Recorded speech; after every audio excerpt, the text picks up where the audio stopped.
Assalamualaikum warahmatullahi wabarakatuh. Izin memperkenalkan diri, nama saya Reja Presandika dari kelas Teknik Elektro E. Di sini saya akan menjelaskan kembali materi tentang broadband networks. Yang pertama adalah definisi broadband. Biasanya broadband service didefinisikan sebagai pelayanan telekomunikasi yang membutuhkan kanal transmisi lebih besar dari 2 Mbps atau S1 atau jaringan digital yang dapat melayani apa saja. Yang pertama, jasa kecepatan tinggi, video phone, video conference, transmisi grafis resolusi tinggi, CATV, termasuk juga jasa sebelumnya seperti telepon, data, telemetri, dan faksimil. Berikutnya, belum ada standar global tentang definisi broadband.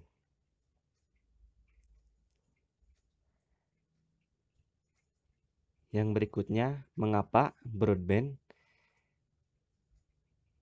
Yang pertama, konvergensi atau digitalisasi. Sinyal digital lebih tahan noise daripada sinyal analog. Oleh karena itu, broadband banyak digunakan untuk era sekarang. Yang berikutnya, komputer dan aplikasi. Untuk hardware-nya sendiri itu banyak digunakan untuk era sekarang, yaitu komputer dan juga Android. Yang ketiga, bandwidth suara, data, image, dan video.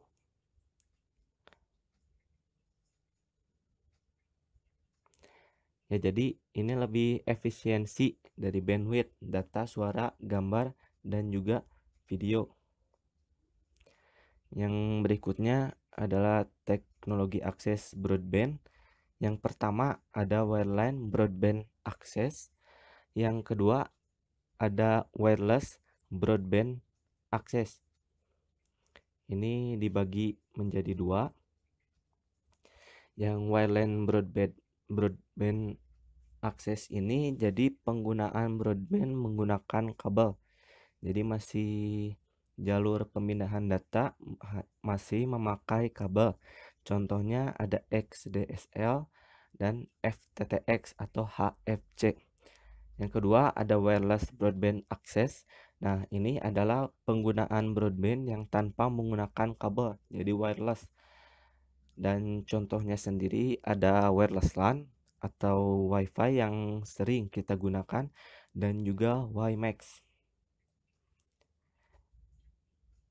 Yang berikutnya saya akan membahas XDSL, X-Type tipe Digital Subscriber Line atau XDSL, teknologi yang mengoptimalisasi saluran telepon biasa atau POTS menjadi saluran digital kecepatan tinggi untuk memberikan layanan broadband. XDSL memungkinkan terjadinya komunikasi data dan voice secara bersamaan menggunakan jaringan akses kabel tembaga atau line telepon. Dan di sini ada pengembangan XDSL. Bisa dilihat dalam tabel. Ada XDSL, ada kepanjangannya, ada rate-nya, ada modenya, ada aplikasinya. Ada HDSL yang kepanjangannya High Speed Digital Subscriber Line. Ada rate-nya yang 1,544 Mbps, modenya Symmetric. Aplikasinya Vergen, 12 kanal internet, pengganti T1 dan juga S1. Dan di sini juga ada ADSL, Asymmetric DSL, rate-nya kecepatannya 1,5 sampai dengan 512 kbps, modenya downstream upstream. Ini pengaplikasiannya bisa internet dan juga video phone. Sampai ada VDSL, Very High Speed DSL, yang rate-nya bisa sampai 8 Mbps dan modenya sendiri ini adalah symmetric.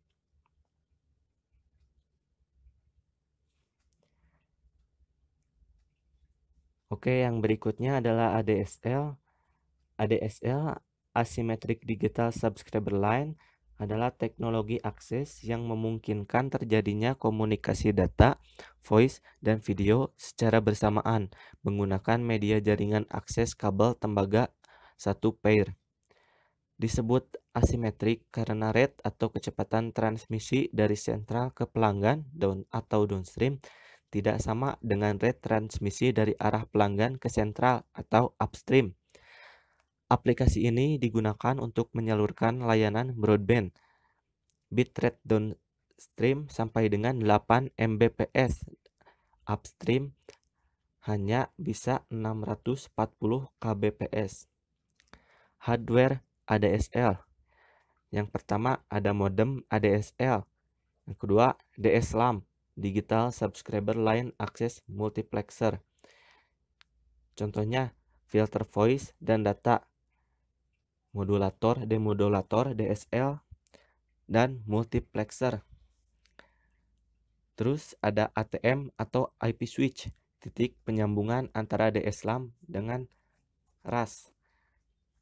Yang berikutnya ada RAS, Remote Access Server, routing dari user ke ISP tujuan. Dan di sini ada konfigurasi jaringan ADSL, bisa dilihat pada gambar.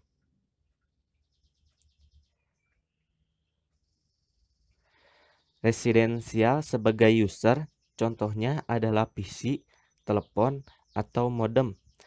Lalu di sini ada dua jalur. Yang pertama saya akan menjelaskan bisa masuk splitter dan akan langsung menuju DSLAM. Jika menggunakan komunikasi data, yang pertama akan terhubung ke RAS atau Remote Access Server melalui ATM atau IP switch dan akan diteruskan oleh RAS ke IPS atau alamat internet.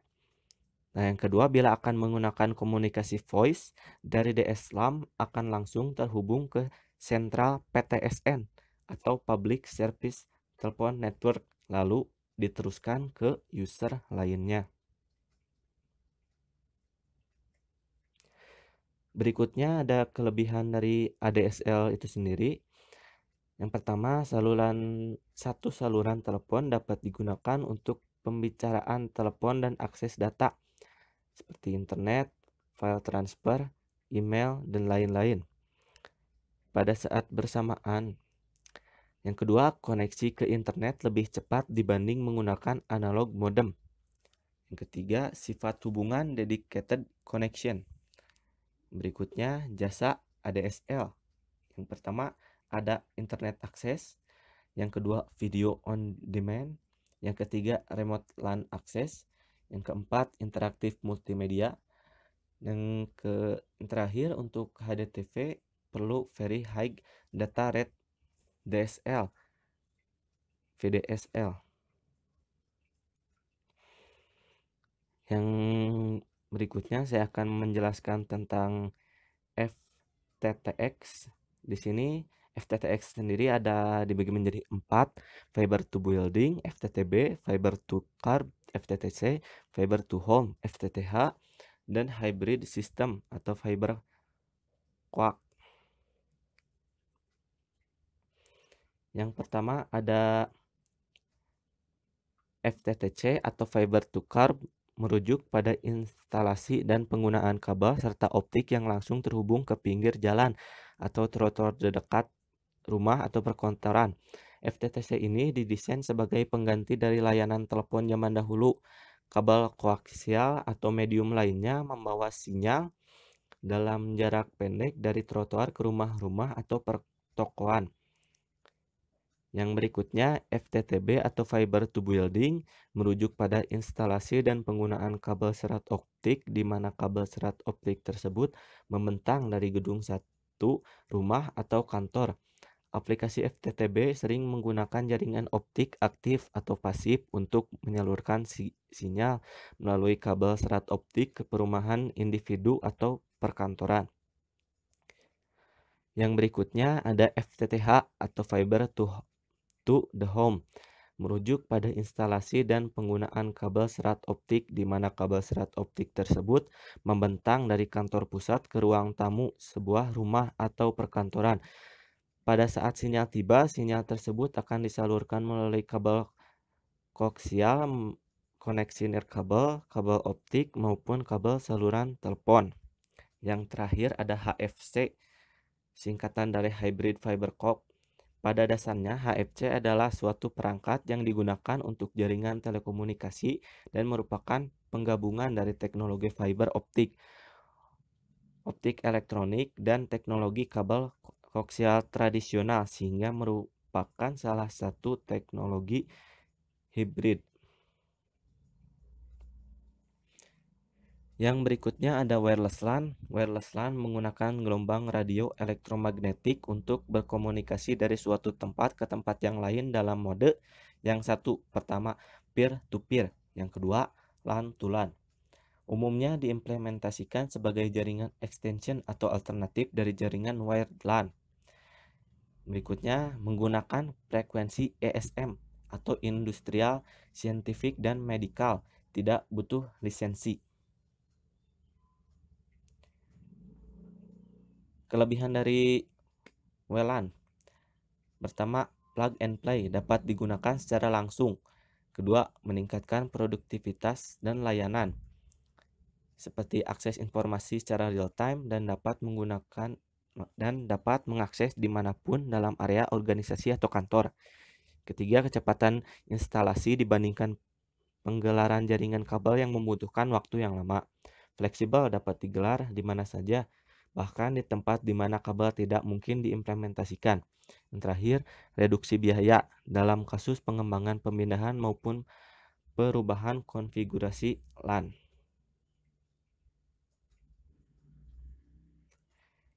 Yang terakhir adalah WiMAX.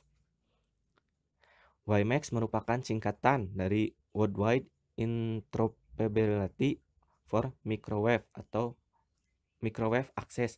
WiMAX adalah sebuah teknologi akses nirkabel pita lebar yang memiliki kecepatan akses tinggi dengan memiliki jangkauan yang luas. Jaringan WiMAX disebut juga sebagai Metropolitan Area Network atau MAN. Jangkauan tersebut dapat mencakup area yang cukup luas. WiMAX merupakan evolusi dari teknologi sebelumnya, yaitu BWA atau Broadcast Wireless Access, dengan ditambahkan fitur-fitur yang menarik. Di samping kecepatan data tinggi yang dimiliki WiMAX, WiMAX juga merupakan sebuah teknologi dengan open standar. Dengan kecepatan data yang besar, WiMAX dapat diaplikasikan sebagai koneksi broadcast last mile atau backhaul. Sistem kerja WiMAX. Secara umum, WiMAX terdiri dari dua bagian, yaitu Base Station WiMAX dan WiMAX Receiver atau juga disebut Customer Premise Equipment atau CPE. WiMAX Base Station terdiri dari elektronik indoor dan tower WiMAX. Umumnya satu base station menjangkau 6 mil. Secara teori dapat menjangkau hingga radius 50 km atau 30 mil, tapi prakteknya baru terbatas sekitar 10 km atau 6 mil. Dalam area layanan tersebut, dimanapun dapat mengakses internet secara wireless. Base Station WiMAX menggunakan MAC layer, didefinisikan dalam standar. Sebuah interface umum yang membuat jaringan interoperable dan dapat mengalokasikan bandwidth uplink dan downlink ke pelanggan berdasarkan kebutuhan pada suatu waktu tertentu. Setiap base station menjangkau daerah yang dinamakan sel. Maksimum radius dari sel secara teori adalah 50 km tergantung band frekuensi yang dipilih. Namun pengembangan yang umum adalah radius 3-10 km seperti jaringan mobile seluler. Antena pada base station dapat omnidirectional, cell atau circular, atau directional, linear, atau sektoral. WiMAX Receiver. WiMAX Receiver dapat terdiri dari antena yang terpisah, bagian yang terpisah antara receiver elektronik dan antena, atau dapat berupa box sendiri atau PCMCIA card dalam laptop. Akses ke base station WiMAX hampir sama dengan akses point dalam jaringan Wi-Fi, namun masih tingginya biaya instalasi CPE menjadikan kendala memerlukan tenaga ahli dalam instalasi CPE untuk sistem BWA. Mungkin segitu yang dapat saya sampaikan. Mohon maaf bila ada kekurangan. Wabillahi taufik wal hidayah. Wassalamualaikum warahmatullahi wabarakatuh.